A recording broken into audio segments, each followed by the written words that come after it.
Minerals are so core to good health, to energy and longevity, and almost all people are low in at least one mineral. Potassium is one of those minerals that most people in the United States are truly low in, yet it is extremely important for blood pressure control and for the body's acid-base balance, such as being alkaline or conversely the keto diet.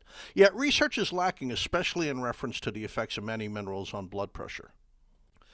We do know that salt, which is made out of the minerals sodium and chloride, can raise blood pressure, and we usually get far too much salt. However, what's rarely discussed is the effects of the minerals potassium and magnesium on blood pressure control. They both help lower it, with potassium being more effective. Potassium is in your sports drink because it's an electrolyte. It's used for energy. Simply put, an electrolyte is a mineral that when you mix in water gives an electrical charge, and this is a major way that our body conducts business physiologically. Other important electrolytes include sodium, chloride, calcium, magnesium, bicarbonate, and phosphate.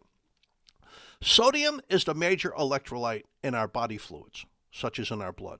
That's outside of our cells. And potassium is the major electrolyte within our cells. So these two electrolytes, sodium and potassium, interact to balance our body fluids to prevent dehydration or to prevent fluid-related swelling, which is called edema. But they do a lot more than that. This fluid balance is important for muscle and nerve function. Nerves and muscles are considered to be electric tissues of our body. For instance, the electrolytes sodium, potassium, and calcium move in and out of our cells and fluids through structures called ion channels that allow your muscles to contract. So lacking any of these three minerals leads to muscle weakness or muscle cramps. Don't forget, your heart is also a muscle. Sodium and potassium also interact to control our blood pressure and heart health. So welcome to our Potassium for Blood Pressure episode. Hi, my name is Jerry Hickey. I'm a licensed pharmacist who also has studied nutrition. I'm over here at Invite Health. I'm also the scientific director, and I'd like to talk to you today about the many things that mineral potassium has been proven clinically to do to lower your blood pressure, reduce your risk of a stroke, and protect your circulation. Please be sure to subscribe to the Invite Health podcast today, and please leave us a review. You can also follow us on Facebook and Twitter or Instagram at Invite Health. All of the information on today's episode will be linked on the episode description, and you could visit invitehealth.com/podcast for more information. So let's get started. Potassium, very important for muscle function, for heart function, and blood pressure control. The problem is most Americans do not get enough dietary potassium. They're not getting enough from the foods they eat. According to the government's NAIN survey, only 2% of Americans obtain enough potassium from their diet each day. Most of these people are men. So 98% of Americans are lacking potassium. The government recommends you get 4,700 milligrams of potassium a day. Most Americans, according to the USDA, get about 2,700 milligrams. So they're 2,000 milligrams short of what the government's recommending. Now, high potassium foods, that's easy. Fresh vegetables, fresh fruits. Now, we're going to a quick break.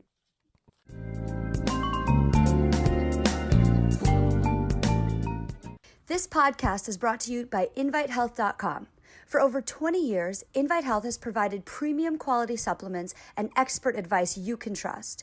Now you can enjoy an additional 10% off at InviteHealth.com by using promo code PODCAST at checkout or by clicking the link in this episode description. At InviteHealth.com, we offer the resources you need to make important decisions about your health. Chat live with certified healthcare professionals, get product information, and find retail locations near you. Follow Invite Health on Facebook, Twitter, and Instagram, and be sure to subscribe to our podcast today. Now, back to our episode. Welcome back to the podcast. So let's talk about the research on potassium from food, because it is important. Here's the journal Nutrients. It's from Purdue University over in Indiana and the Dublin Institute of Technology, Dublin, Ireland. Go to Dublin. It's a fantastic city. You'll have a great time. The people are really nice. The food is great in the restaurants, and it's a beautiful place. Okay, let's get back to work. Little is known about the bioavailability of potassium, especially from dietary sources. This is what they're saying. In other words, even though a food has a lot of potassium, like a banana or a tomato, do you really get the potassium out of all that fiber in food? Nobody's really tested that. They go on to say the relationship between increased potassium supplementation and a decrease in hypertension is relatively well understood. So taking potassium as a drug, because it is available on a prescription, or as a supplement clearly affects blood pressure. But they go on to say, but the effect of increased potassium intake from dietary sources on blood pressure overall is less clear. Okay, well, that's disturbing. I mean, these are important things to study. So let's look at the documentation and the studies on potassium and high blood pressure, and then we'll look at the effects of potassium on preventing a stroke. In Europe, you're actually allowed to make a lot of health claims for potassium. You're allowed to make claims for potassium on brain function and nerve function and muscle function, but also on blood pressure. So if you sell a supplement in France or Germany or Ireland or places like that, you can actually make claims right on the bottle that potassium helps your blood pressure. That's actually a very huge accomplishment. You have to go through many levels of bureaucracy to get these approvals. It takes many years, and you need a large amount of good evidence to prove your point. So they looked at randomized controlled trials in Europe for proof. They looked at 3 meta-analysis. Now, this is really important. A meta-analysis, you group together studies with similar details presented in the study. So in this case, you'd want to look at studies that look at potassium and blood pressure.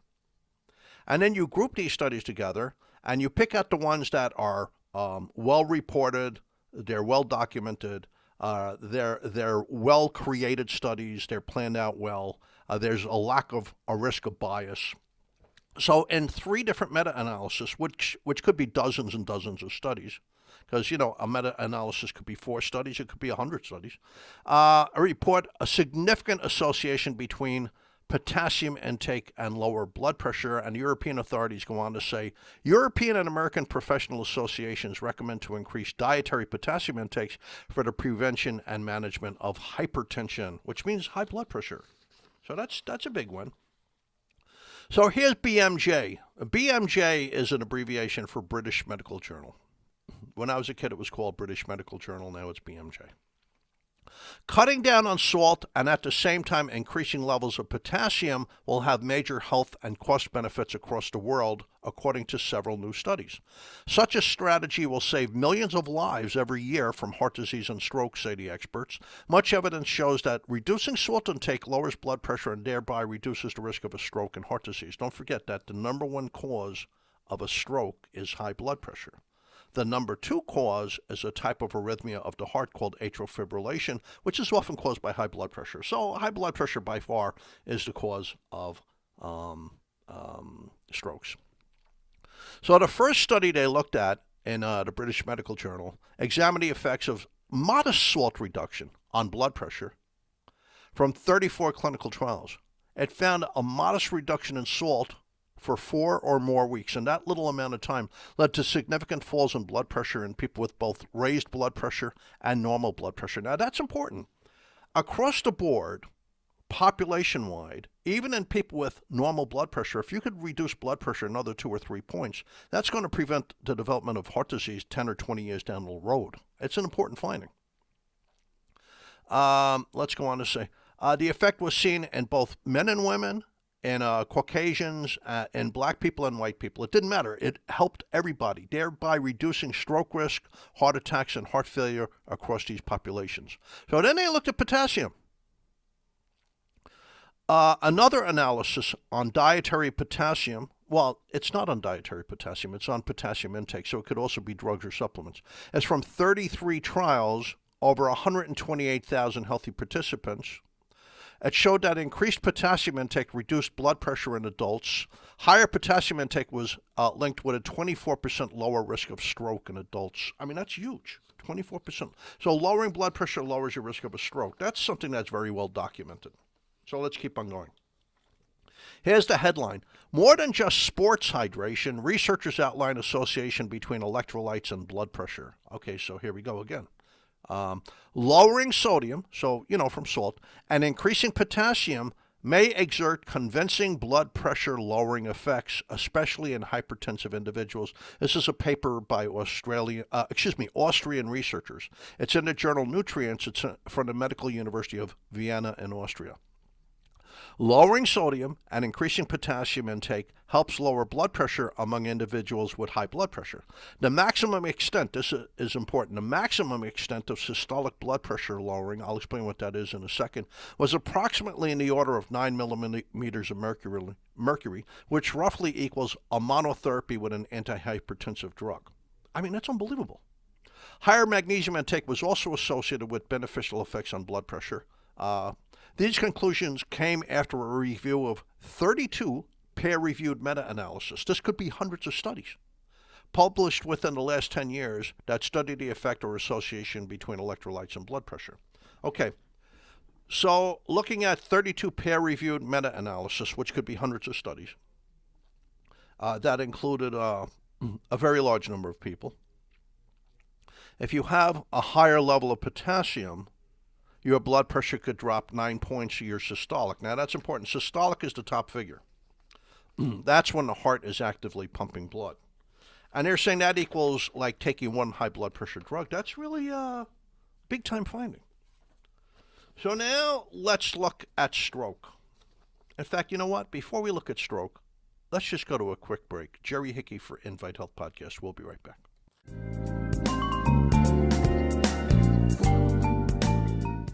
This podcast is brought to you by InviteHealth.com.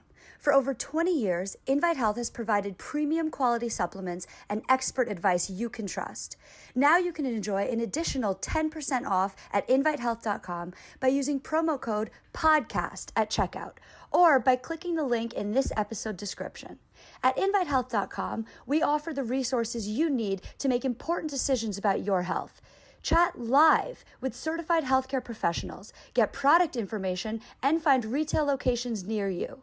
Follow Invite Health on Facebook, Twitter, and Instagram, and be sure to subscribe to our podcast today. Now, back to our episode. Okay, welcome back from the break. Jerry Hickey, Invite Health. This episode is about potassium for high blood pressure and also potassium reducing your risk of a stroke.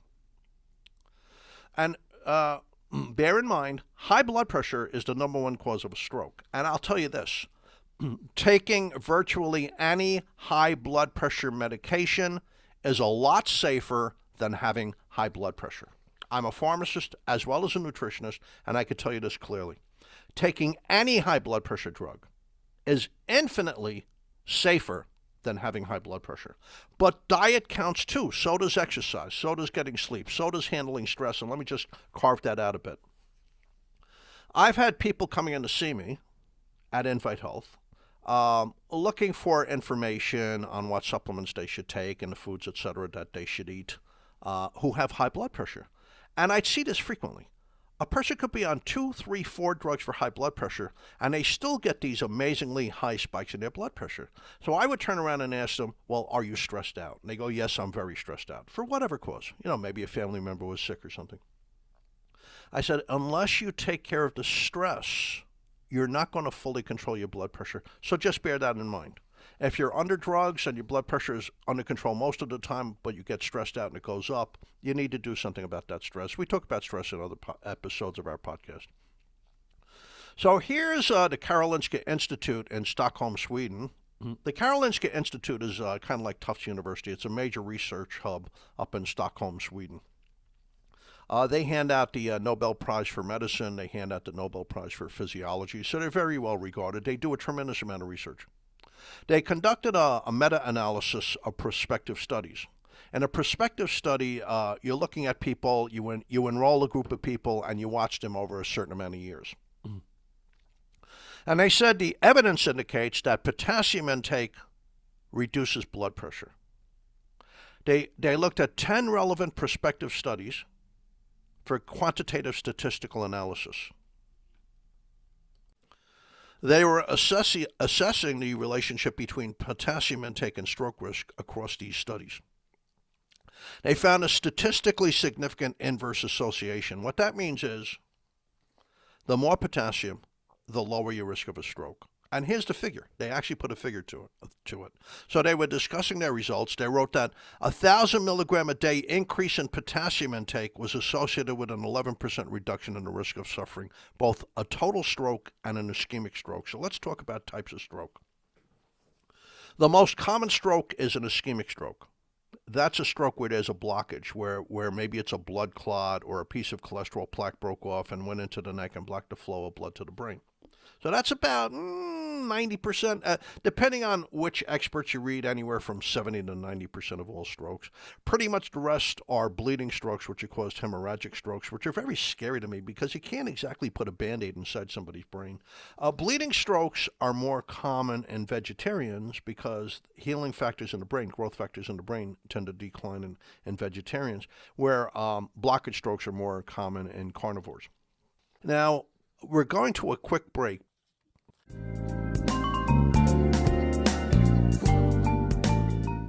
This podcast is brought to you by InviteHealth.com.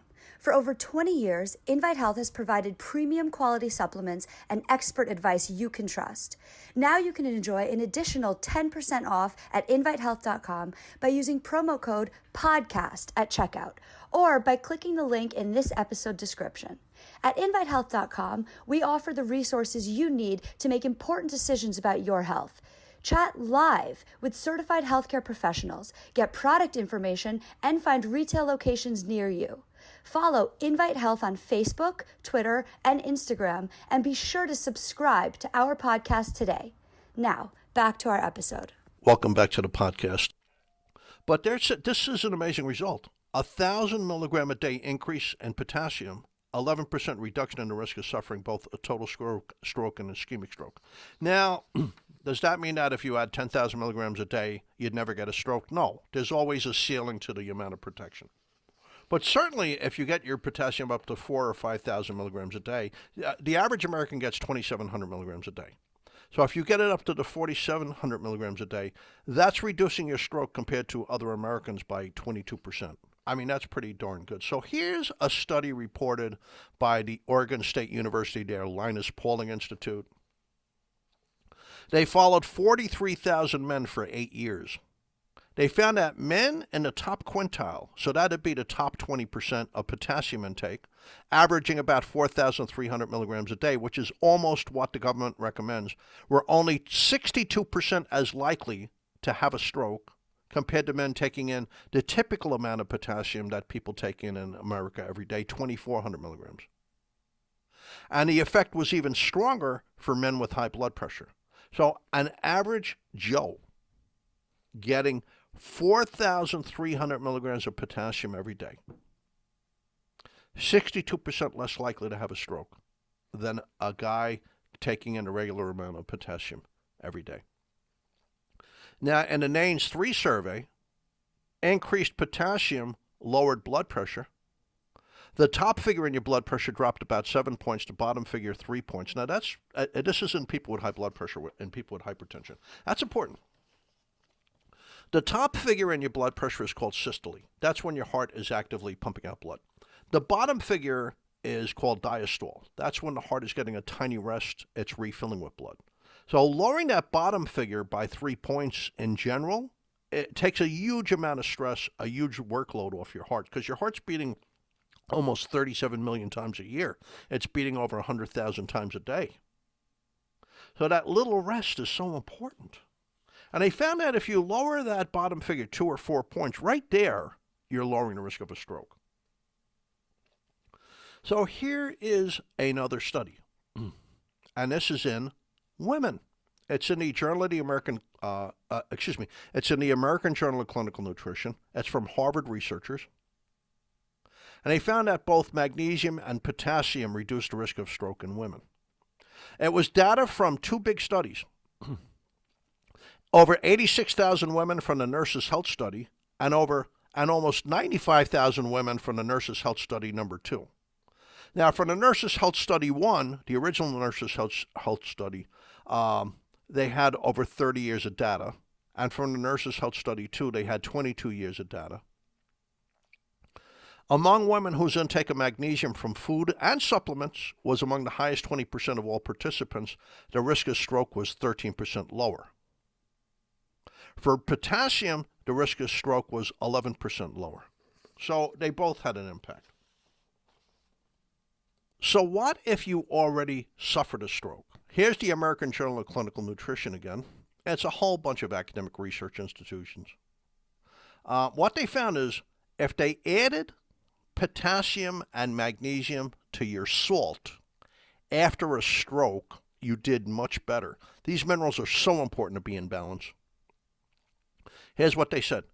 And stroke survivors, and elderly stroke survivors, adding potassium, a 41% reduction in cardiovascular mortality. Okay, just adding potassium to the diet, and a person who already had a stroke reduced their risk of dying by 41%. That's powerful. And here's another one. This is in PLOS One. PLOS One is a great American journal. It's from the University of Pennsylvania. The University of Pennsylvania is Ivy League. Giving potassium as a supplement to people on a diuretic improved their survival over an 8-year study. This is very important. It's people on loop diuretics. It lowered their risk of dying from heart disease over an 8-year period. It's based on 654,000 Medicaid recipients. Now, loop diuretics are diuretics like Lasix, which is furosemide, or Bumex, which is bumedidine, Edequine, which is ethicrinic acid, commonly used diuretics. So adding potassium to a diuretic, that's important. Because most diuretics, not all, but most diuretics cause you to lose potassium. There's very few that have the opposite effect. So that can further complicate your heart health. So if you're on a diuretic, you really need to talk to your doctor about getting magnesium and potassium back into your life. Now, I was going to discuss further the effects of potassium on alkalinity in the human body, on the pH of the blood, and how potassium helps protect your muscles and your bones and reduces your risk of a kidney stone. But I think this podcast is already long enough. So I'm going to save that for a future podcast. So thank you for tuning into the Invite Health podcast. You can find all of our episodes for free wherever you listen to podcasts or by visiting invitehealth.com/podcast. Please make sure you subscribe and also please leave us a review. You can follow us on Facebook, Twitter, and Instagram at Invite Health Today. We'll see you the next time on another episode of the Invite Health podcast. Thank you so much for listening.